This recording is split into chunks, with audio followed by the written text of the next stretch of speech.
pourrait lire ensemble dans l'Évangile de Matthieu, au chapitre 26. Matthieu, chapitre 26, et on va lire à partir du verset 69. Cependant, Pierre était assis dehors, dans la cour.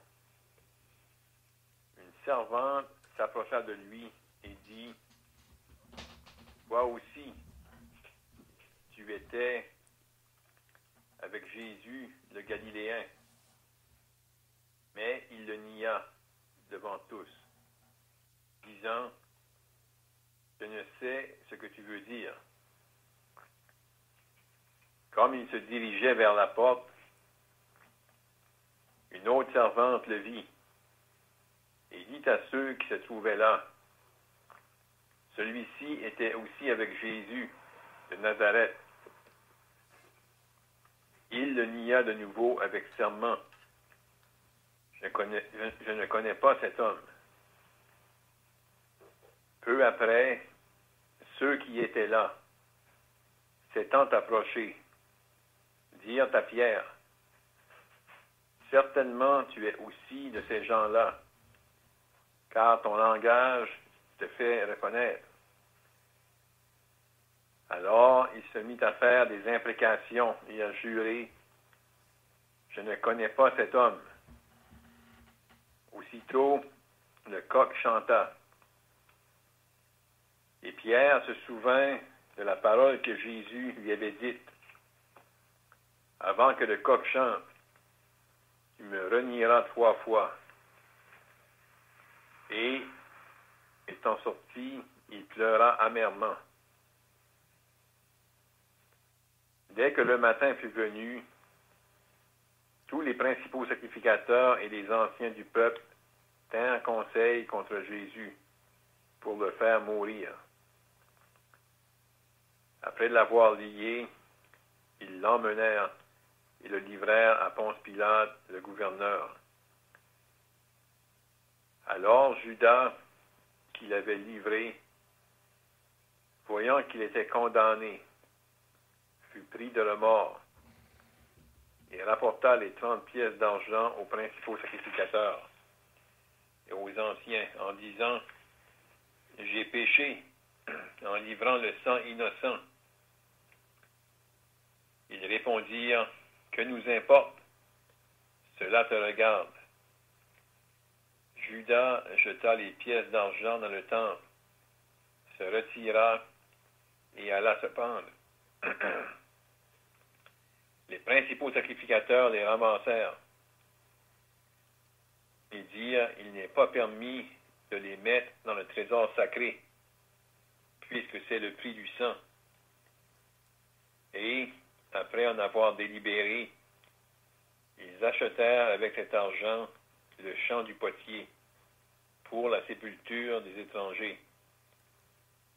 C'est pourquoi ce champ a été appelé champ du sang jusqu'à ce jour. Alors s'accomplit ce qui avait été annoncé par Jérémie le prophète. Ils ont pris les 30 pièces d'argent, la valeur de celui qui a été estimé. On a estimé de la part des enfants d'Israël. Et ils les ont donnés pour le champ du potier, comme le Seigneur me l'avait ordonné. Jésus comparut devant le gouverneur. Le gouverneur l'interrogea en ces termes. « Es-tu le roi des Juifs? » Jésus lui répondit, « Tu le dis. » Mais il ne répondit rien aux accusations des principaux sacrificateurs et des anciens. Alors Pilate lui dit, « N'entends-tu pas de combien de choses il t'accuse? » Et Jésus ne lui donna de réponse sur aucune parole, ce qui étonna beaucoup le gouverneur. À chaque fête, le gouverneur avait coutume de relâcher un prisonnier, celui que demandait la foule. Ils avaient alors un prisonnier fameux nommé Barabbas. Comme ils étaient assemblés, Pilate leur dit, « Lequel voulez-vous que je vous relâche, Barabbas ou Jésus, qu'on appelle Christ? » car ils savaient que c'était par envie qu'ils avaient livré Jésus. Pendant qu'il siégeait au tribunal, sa femme lui fit dire qu'il n'y ait rien entre toi et ce juste, car aujourd'hui, j'ai beaucoup souffert en songe à cause de lui. Les principaux sacrificateurs et les anciens persuadèrent la foule de demander Barabbas et de faire périr Jésus. Ça va suffire pour la lecture de ce soir. Donc, on n'était pas là la semaine dernière, mais vous avez considéré cette portion où le Seigneur s'est retrouvé et comment il s'est fait malmener par ces hommes-là religieux et comment le Seigneur avait répondu à cette question. On sait que ces gens-là étaient, pour la plupart de ces gens-là, c'était des apostats. Ils avaient vraiment, à plus d'une reprise, à 2 reprises, mentionné que le Seigneur faisait des miracles par Béelzébul et la porte était fermée pour eux. Ils étaient vraiment dans l'endurcissement. Puis, ils veulent l'accuser, ils cherchent les raisons de l'accuser. Puis là, devant cette demande, lorsqu'on lui a demandé, on lui a dit, je t'adjure par le Dieu vivant de nous dire si tu es le Christ, le Seigneur a pu répondre d'une manière claire en citant les écrits des prophètes. Et le souverain sacrificateur savait exactement de quoi le Seigneur parlait. Lorsqu'il a entendu les paroles, il a déchiré ses vêtements, puis pour lui c'était un blasphème. Et il était unanime pour dire qu'il soit crucifié.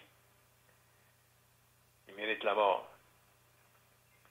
Puis là, ils l'ont frappé à coups de poing, ils l'ont vraiment malmené dans cette nuit-là. Ils sont moqués de lui. Et là, avec ce qu'on va considérer ce soir, là, au verset 69, on trouve le premier mot « cependant ». Donc, il y avait une scène où le Seigneur était battu. Et vraiment, lui, lorsqu'on lui a demandé, je t'adjure de nous dire, tu es le Fils de Dieu, le Seigneur a été... On sait que le Seigneur ne peut pas pécher. Mais ici, le Seigneur était vraiment un témoin fidèle. Il a parlé avec vérité. Il a déclaré qui il était.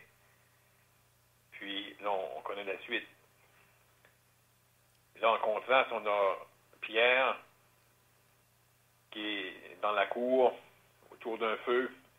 On a pu lire, cependant, Pierre était assis dehors dans la cour. Et là, qu'est-ce que Pierre va connaître? Le Seigneur l'avait annoncé.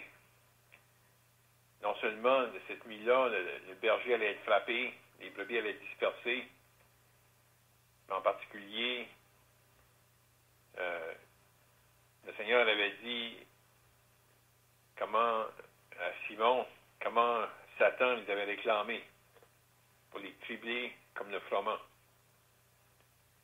Comment ils allaient être vraiment la cible des attaques du malin. Et là, Pierre, autour du feu, il regarde la scène. On n'a pas ici le détail, on le trouve dans Luc, mais d'où Pierre était assis, il pouvait voir le Seigneur. Mais là, autour du feu, avec ces gens-là, qui n'ont rien en commun avec le Seigneur, là, ces gens-là vont s'adresser à Pierre. Et vraiment, la façon qu'on lit les 3 occasions qui vont s'adresser à Pierre, on voit vraiment les attaques. Au tout début, ça dit une servante s'approcha de lui. Donc, il y a quelqu'un qui vient à lui pour lui dire, toi aussi, tu étais avec Jésus le Galiléen. Là, il va le renier. Il va dire, non, je ne sais pas de quoi est-ce que tu parles. Ça se dit, comme il se dirigeait vers la porte. Peut-être que Pierre essaye de s'éloigner. Mais là encore, une autre servante va s'approcher. Pas la même chose. Celui-ci était aussi avec Jésus de Nazareth. Il le niait de nouveau. Là, on peut voir, ça nous dit au verset 73, peu après, ceux qui étaient là s'étant approchés. Donc, on voit que les gens viennent vers Pierre. C'est des personnes, mais vraiment, cette nuit-là, Satan était après Pierre. Oui, il utilise des personnes autour, mais des gens qui viennent vers lui. On aurait pu penser que Pierre allait faire semblant de rien dans son coin, mais les gens viennent à lui, un après l'autre. Puis la dernière fois, il y en a plusieurs. Ceux qui étaient là, ils vont venir à lui. Puis Pierre va encore le nier. Même la dernière fois qu'il va le nier, on peut lire, il se mit à faire des imprécations et à jurer, je ne connais pas cet homme. Le Seigneur avait dit, Satan vous a réclamé pour vous cribler comme le froment.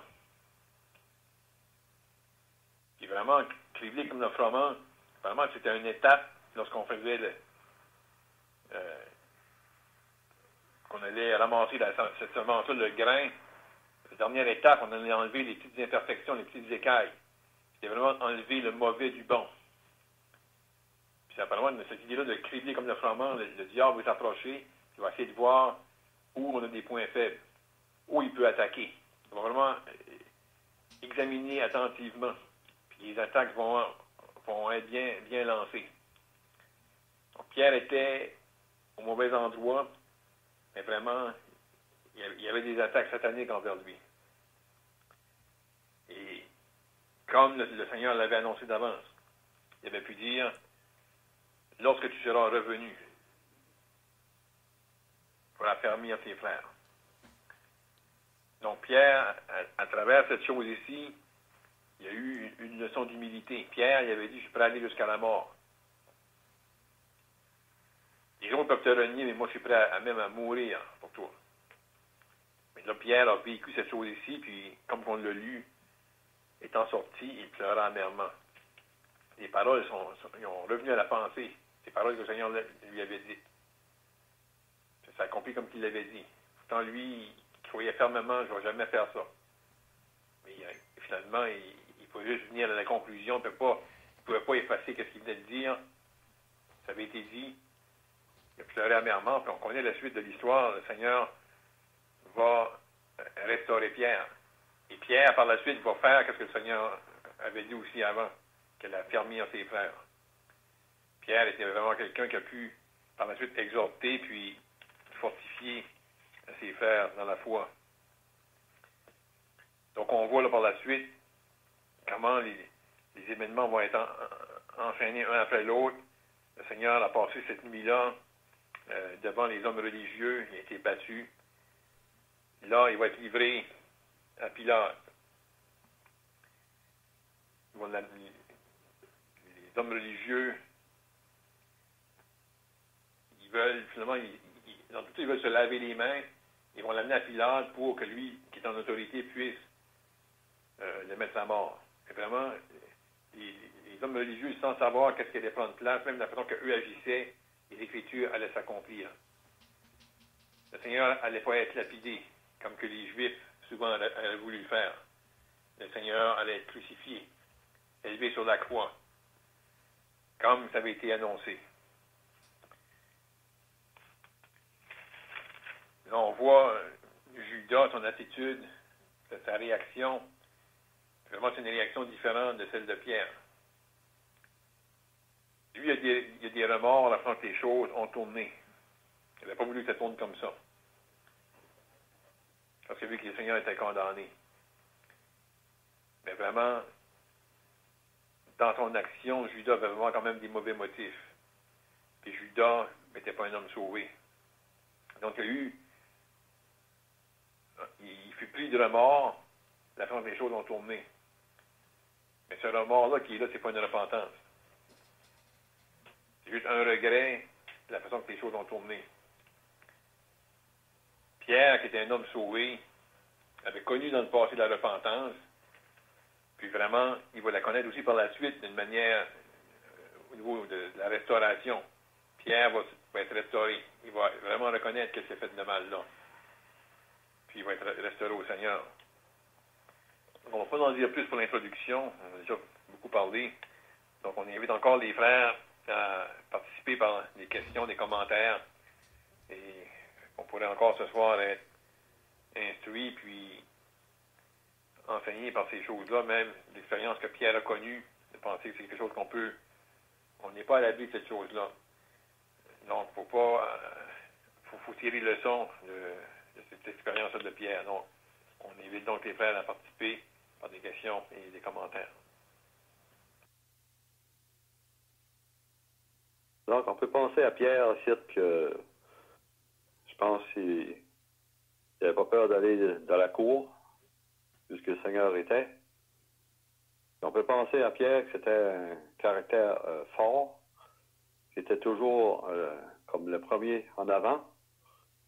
Il a été dans la sépule, rentré dans la sépule quand le Seigneur a été placé là. Le Seigneur a été ressuscité. Et on voit dans Jean 21 que le Seigneur a demandé à Pierre, dit, m'aimes-tu par 3 fois? Donc on voit ici que Pierre, comme notre frère Claude a dit, que Pierre a été, le diable s'est emparé de lui, je pense. Puis la peur, peut-être, de mourir ou quelque chose de même, que Pierre a renié le Seigneur, il dit. Mais Pierre, auparavant, il avait dit, jamais cela m'arrivera. Donc, Pierre, c'était un homme qui pouvait, c'est comme un fonceur qu'on appelle, c'est un homme qui était habitué à travailler dur dans la pêche, la nuit. Donc, c'est un homme qui était toujours en avant. Donc, c'est pour ça qu'on voit ici qui a rentré dans la cour pour voir ce qui allait arriver au Seigneur.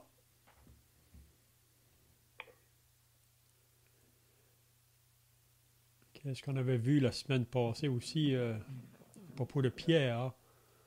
C'est vrai qu'il a rentré dans la cour, mais il suivait de loin.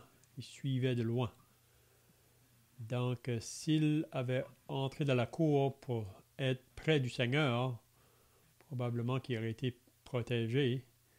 Mais on voit que plutôt de se tenir près du Seigneur, il s'est tenu avec les moqueurs, si on peut dire.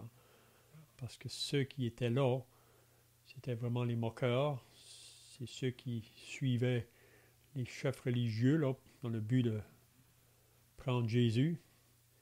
Puis si vous vous rappelez du psaume 1er, on lit « Heureux l'homme qui ne marche pas selon le conseil des méchants, qui ne s'arrête pas sur la voie des pécheurs et qui ne s'assit pas en compagnie des moqueurs, mais qui trouve son plaisir dans la loi de l'Éternel et qui la médite jour et nuit. » Donc, Pierre s'est assis avec les moqueurs. Puis, comme on a dit, c'est vraiment probablement par crainte. Il se sentait peut-être plus en sécurité d'être avec eux, mais vraiment, il était loin du Seigneur. Il suivait de loin. Donc, aussi, qu'est-ce qu'on apprend? C'est quand que Pierre est là dans la cour, il va s'asseoir avec eux autour du feu. Donc, probablement, c'était une nuit qui était froide. S'ils avaient fait un feu, c'était une nuit froide. Donc, il y a toujours le danger d'aller se réchauffer avec les gens inconvertis ou se mêler avec eux autres. Surtout quand ça vient le temps, là, s'ils se moquent du Seigneur ou qu'ils disent des choses qui sont associées aux œuvres des ténèbres. C'est pas toujours bon d'être autour d'eux. Notre responsabilité vraiment devant les inconvertis, c'est leur communiquer le message de l'Évangile, de leur parler du Sauveur. Mais comme qui a été dit, Pierre a appris une leçon parce que Pierre était, comme qui a été dit aussi, là, un homme qui était sûr de lui-même. C'est un homme qui était fonceur, un homme qui avait une grosse influence sur les autres autour de lui. Mais Pierre a dû apprendre une leçon pour plus tard, parce que Dieu allait l'utiliser plus tard. Donc, lui qui disait qu'il irait jusqu'à la mort, Mais le Seigneur va apprendre une leçon à Pierre ici. Puis si vous remarquez là, quand ils étaient autour du feu, le feu, vous savez, ça donne une certaine lumière, mais c'est pas une lumière qui est claire. On peut distinguer parfois les gens près. Et on peut voir que Pierre a été distingué parmi les servantes là, qui se trouvaient là. Peut-être que leurs yeux sont tournés juste sur lui à travers d'une flamèche de feu qui éclairait, qui ont pu le reconnaître. Mais, comme qui a été dit, Pierre ici a été vraiment mis au test. Puis comme Pierre nous dit dans sa première épître au chapitre 5, il parle concernant le diable comme un lion rugissant, cherchant qui il dévorera. Puis juste avant, Dieu dit qu'il résiste aux orgueilleux, mais il fait grâce aux humbles. On est tous par nature orgueilleux. Vous savez, on est tous par nature en pensant qu'on est quelqu'un ou qu'on est plus fort, c'est ça que l'homme naturel veut être vraiment. Mais quand ça vient au service pour Dieu, là, Dieu veut nous apprendre notre état de faiblesse, qu'on ne peut rien faire pour nous-mêmes. C'est seulement par la grâce de Dieu puis par son esprit si on va être capable de prendre position pour lui, surtout face à la foule autour de nous, surtout quand la persécution vient. Vous savez, c'est facile de dire on suit le Seigneur, on aime le Seigneur, mais quand la persécution vient, c'est ça qui met au test vraiment, si ce qu'on professe est réel. Hein?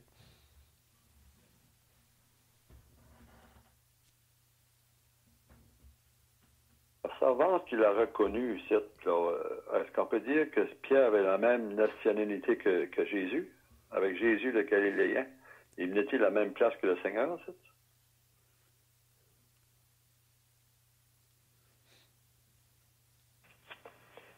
Je pense que c'est sûr que le Seigneur Jésus est associé à la Galilée au niveau de son ministère. Puis, mais ça semble comme si Pierre, d'après son accent, parce qu'à la fin, ils vont dire ton accent te fait reconnaître, hein, ton parler. Donc, c'est comme si, un peu comme par ici, il y a des gens sans qu'on les aurait vus, on pourrait dire qu'ils viennent d'un tel et tel village, parce qu'on connaît l'accent qui vient de cette place-là. Donc, le Seigneur était connu comme Jésus de Nazareth, le prophète de Galilée. Puis, Pierre, certainement, ils l'ont associé à lui, peut-être même qu'il se rappelle de l'avoir peut-être vu avec le Seigneur, mais en plus que là, il dit son accent te fait reconnaître. Oui, puis aussi la servante, probablement que parce que Jésus allait de ville en ville, de place en place, puis il y avait des foules qui le suivaient, probablement que cette servante-là pouvait faire partie de ces foules-là. Donc, elle avait déjà vu les apôtres qui suivaient Jésus dans son ministère, partout où il allait. Hein. Donc, quand elle a vu Pierre là, autour du feu, elle a pointé tout de suite, celui-ci était aussi avec Jésus de Nazareth. Donc, elle le dit d'une manière comme quoi là qu'il est de son côté, si on peut dire. Il est vraiment son disciple. Ça veut dire qu'elle n'était pas vraiment associée à une disciple du Seigneur. Puis là, Pierre le nia, ça dit. Il va le nier.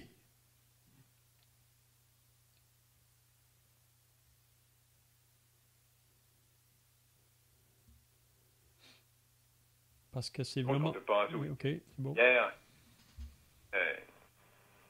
Pierre est celui qui est sorti l'épée pour trancher l'oreille dans le jardin de cet homme-là. Pierre était prêt à combattre. C'est ça, c'est une chose. Il dit, on est prêt à combattre pour le Seigneur. Parce qu'on se dit, là, on va peut-être enlever les ennemis de devant nous. Mais là, c'était une autre chose. C'est pas combattre pour le Seigneur. C'est souffrir pour le Seigneur. Puis là, quand Pierre était là, dans le jardin, autour du feu, dans la cour, il voit le Seigneur qui s'est fait cracher au visage, il va te frapper, donner des coups de poing, des soufflets. Ça fait... Là, c'est une autre chose. C'est être prêt à subir les coups, être prêt justement à se faire cracher au visage, se faire insulter, se faire battre, comme que le Seigneur s'est fait battre. Donc ça, c'était... Pierre n'était pas prêt à ce moment-là. Il était prêt à se battre, mais pas prêt à se faire battre, puis à être malmené par les autres. Mais éventuellement, une fois que Pierre va être restauré, il va comprendre cet aspect-là de souffrir pour le Seigneur. Puis au long de ses épîtres, Pierre va parler souvent des souffrances du Seigneur et comment, comme croyants, on est aussi appelés à souffrir pour lui.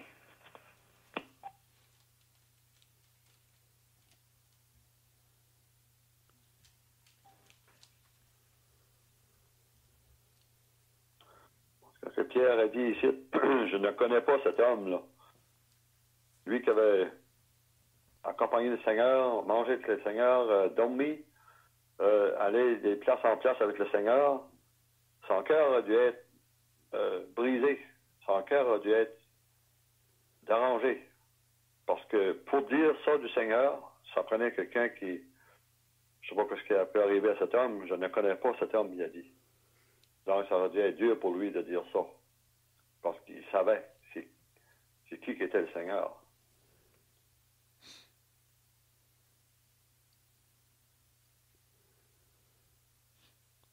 Parce que c'est vraiment au début du ministère du Seigneur Jésus qu'il avait appelé Pierre à le suivre. Là. Si vous vous rappelez dans Matthieu chapitre 4, c'est vraiment près du lac de Galilée. Hein? Quand Jésus s'est dit, c'est au début de son ministère, là, comme il marchait le long de la mer de Galilée, il vit deux frères, Simon appelé Pierre et André son frère, qui jetaient un filet dans la mer car ils étaient pêcheurs. Il leur dit, suivez-moi et je vous ferai pêcheurs d'hommes. Aussitôt, ils laissèrent les filets et le suivirent. Mais on peut penser, c'était quand même des jeunes croyants, là. Ça fait juste ce qu'on voit ce soir, c'est 3 ans plus tard.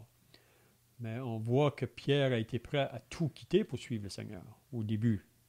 Le suivre dans son ministère. Mais même pour les disciples, puis c'est la même chose pour nous. Vous savez, au début, quand on est sauvé, on peut être tout feu, tout flamme, plein de zèle, parce que vraiment, on est encore ignorant vraiment de beaucoup de choses concernant l'opposition ou les persécutions qu'on peut connaître à cause de Christ si on va être identifié avec lui. Donc ici, on voit, c'est vraiment à la fin du ministère du Seigneur, mais Pierre au début, il était prêt, il a été prêt à tout quitter.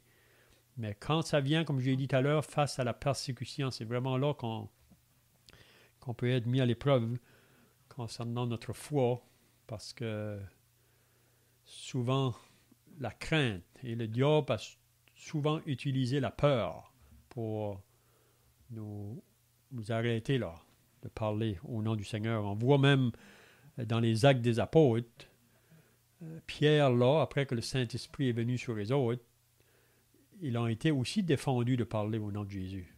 Mais si vous lisez les Actes des Apôtres, là, Pierre n'a pas renié le Seigneur. Il a dit, jugez-en vous-même s'il faut obéir à Dieu plutôt qu'aux hommes. Nous, on va obéir Dieu. Donc, Pierre était prêt là, à aller jusqu'à la mort. Mais ici, c'est vraiment une leçon à Pierre pour moi parce que il se fiait probablement sur ses propres capacités. Mais comme on le disait tout à l'heure, on ne peut pas le faire avec nos propres capacités.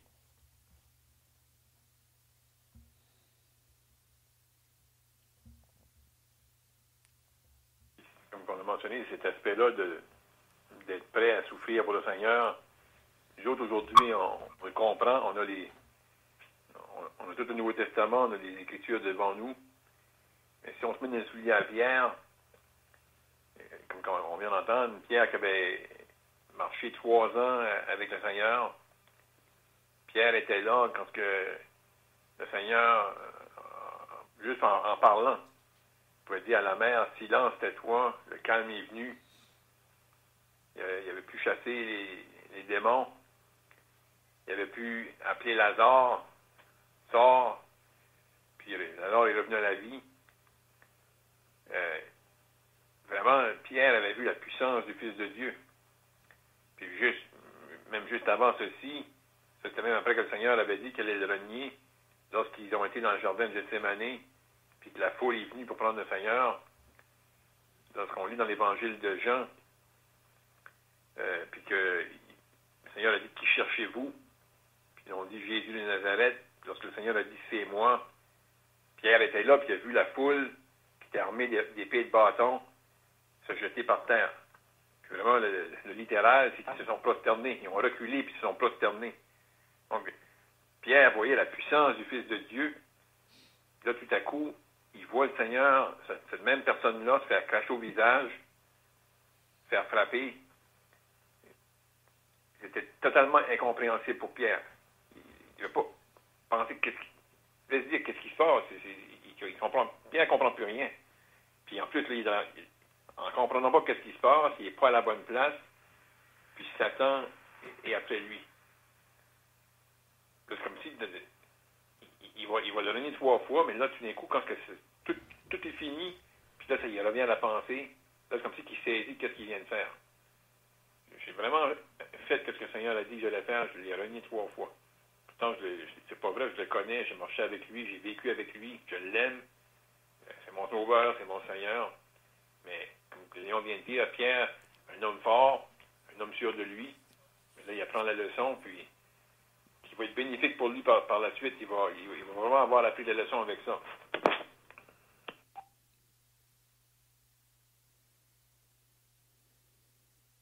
Même Pierre, ici, on voit qu'il a juré. Il ne connaissait pas le Seigneur. Mais il y a un mot ici que j'aimerais savoir, cette imprécation, que ça veut dire. Là. Il s'est mis à faire des imprécations. Il a juré que ça signifie, cette imprécation. Pour moi, les imprécations, c'est probablement qu'il essayait de trouver des choses pour dire qu'il ne connaissait pas, là. Il amenait peut-être certains points pour dire qu'il ne connaissait pas Jésus. C'était fort, là. Je ne le connais pas, cet homme. Même qu'il a juré qu'il ne le connaissait pas. Mais c'est comme qu'on a dit tout à l'heure, face à la peur, face à la crainte. Vous savez, il y a beaucoup de chrétiens au début de l'Église qui ont connu les martyrs, qui ont été beaucoup persécutés, mais il y en a aussi qui ont fait comme Pierre au début. Il y a souvent des personnes, même nous, on peut faire la même chose, peut-être qu'à cause de la crainte. Et mais il y a des chrétiens qui ont renié, mais après ça, ils se sont repris, là. Et ils ont été jusqu'à la mort. Mais c'est pour ça, quand la persécution vient, là, c'est pour ça qu'il faut vraiment intercéder au Seigneur qui nous donne la force puis la gloire de pouvoir résister à la peur. Parce que, comme quelqu'un a dit une fois, ceux qui veulent nous faire peur là, ou nous faire du mal, c'est seulement comme des épouvantails. Ils ne peuvent pas nous toucher vraiment à moins que Dieu le permette. Puis si Dieu le permet, c'est pour des raisons, là. Vous savez, un épouvantail dans un jardin, ça peut faire du bruit. On place ça souvent pour faire peur aux oiseaux. Mais l'épouvantail ne peut pas faire de mal aux oiseaux. Mais même à ça, les oiseaux restent loin. Mais à un moment donné, il y a des oiseaux qui viennent assez, comment je dirais, proches, là, qui viennent, ils s'en aperçoivent même que l'épouvantail n'est pas malin, il y en a qui s'approchent. Ouais. Donc, l'ennemi, vraiment, il veut nous faire peur. On dit que, je pense, c'est en Chine qu'il y a des chrétiens qui étaient réunis, puis il y a des personnes qui sont entrées là où ils étaient avec des fusils, puis ils avaient arraché la Bible d'un des autres, là, puis ils ont jeté la Bible à terre, puis ils avaient dit à tous ceux qui étaient là qu'ils devaient cracher sur la Bible. Ils devaient cracher sur la Bible. Parce que si ils ne crachaient pas dessus, il allait être mis à mort. Mais il y en a qui ont été, puis c'est ça qu'ils ont fait vraiment. Donc, le moment qu'ils crachaient, il les mettait à côté, il ne les faisait pas de mal, mais il y a une jeune femme qui est allée. Puis elle s'est agenouillée, elle a pris la Bible dans sa main, puis elle l'a embrassée, puis elle a dit, c'est par ce livre-là, par cette parole-là que j'ai découvert la vérité. Le Seigneur m'a sauvé, puis puis je ne vais pas le renier. Elle était prête à mourir pour lui. Hein? Mais comme je dis, face à la persécution, puis ça ne prend pas grande persécution parfois. Probablement, vous avez tout expérimenté ça, comme moi-même, être dans des endroits où on aurait pu parler, mais certaines craintes nous emportent, on reste la bouche fermée. Puis après ça, on regrette, on dit si j'aurais dû parler cette fois-là. Hein? Donc, on fait tout un peu comme Pierre, dans ça.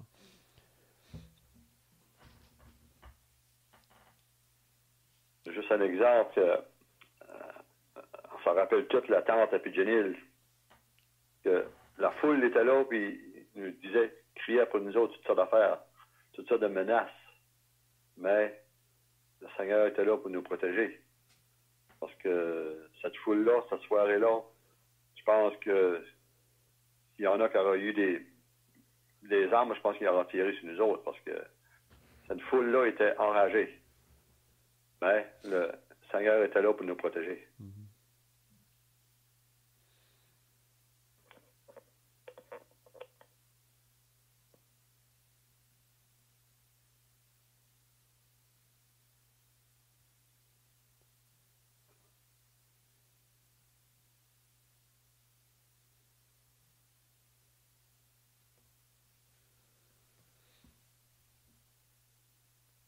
Dans l'église de Smyrne, il dit qu'il y avait un frère, le Polycarpe. Il avait 86 ans. Quand on l'a apporté au bûcher pour mettre le brûler vraiment sur le bûcher. Puis ils ont juste dit pour la dernière fois, Polycarpe, si tu renonces ou si tu renies ta foi, tu peux être libéré à cet instant même. Polycarpe a dit qu'il avait été sauvé, je pense, à l'âge de 9 ans. Puis le Seigneur avait pris soin de lui dans toutes ces années-là, puis c'est pas à la fin de sa vie qu'il allait renier. Il a dit au bourreau, allumez le feu. Donc Dieu a donné une grâce vraiment à cet homme-là. Il était prêt à mourir pour son sauveur. Puis même j'ai entendu des témoignages que des personnes qui étaient brûlées sur des bûchers, là, quand le feu était allumé, Dieu était avec eux autres dans ce temps-là, là, même qu'ils ne ressentaient même pas la chaleur du feu. C'est comme ceux qui ont été mis dans la fournaise dans Daniel, les amis de Daniel. Donc, Dieu donne une grâce. Quand ça vient le temps de souffrir pour lui, là, c'est pour ça qu'on n'a pas à avoir crainte, parce qu'il nous donne la grâce au temps convenable.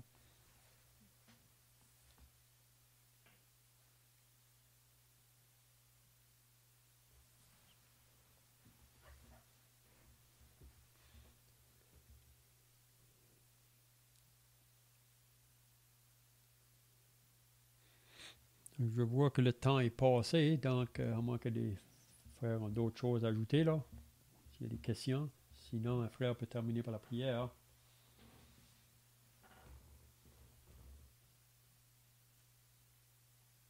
Au nom du Seigneur Jésus-Christ, nous voulons, en terminant, encore te remercier pour ce temps précieux qu'on a pu avoir ce soir autour de ta parole et passer du temps dans la prière. Et Père, on te remercie pour les saintes écritures que tu nous as laissées. Et on te remercie pour cette portion qu'on a considérée ce soir. Certainement une leçon pour chacun de nous.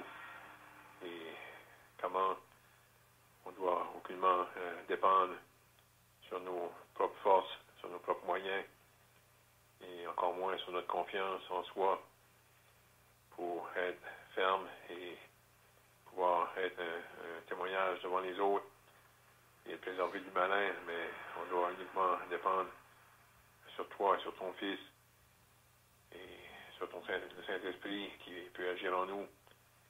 Et Père, on te prie qu'on puisse garder nos pensées, cet exemple qu'on a considéré ce soir. On pense comment c'est une leçon pour Pierre, mais on pense que ça a été écrit pour nous servir d'exemple à nous, afin qu'on puisse en tirer instruction et ainsi être préservé. Donc on te prie maintenant que tu puisses nous garder lorsqu'on va se quitter. On te prie au nom du Seigneur Jésus-Christ. Amen.